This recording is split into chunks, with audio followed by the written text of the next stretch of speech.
Yeah, it seems exciting. So we'll do a follow up on that for sure. Now, one of the main themes at the Wireless Global Congress 2 weeks ago was, the convergence, right, between Wi-Fi and cellular. So I was wondering what the IEEE is doing vis-a-vis 3GPP and other organizations regarding interoperability and, what are the outcomes of those partnerships?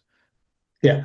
So, there historically there's been some animosity between the wireless LAN group and the cellular groups, fighting with each other for spectrum, fighting with each other for dominance in different in the various environments. And I think that's largely played out now. I think now there's a recognition, I think, in the industry that, Wi-Fi is not going to take over outdoor operation, and cellular is not going to take over indoor operation. Wi-Fi is always going to be part of of indoor service, and cellular is certainly the dominant, is the way to go for outdoor operation. So we have in the past, and we are continuing to work closely with 3GPP on uh, improving the infrastructure, the wireless infrastructure inside buildings and outside buildings.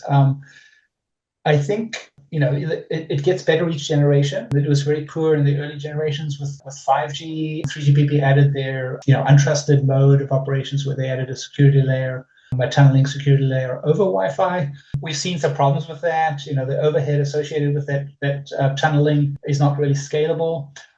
So we're expecting that in the 6th generation, we'll have that simplified, the backend infrastructure simplified, and we'll have tighter integration between Wi-Fi and cellular.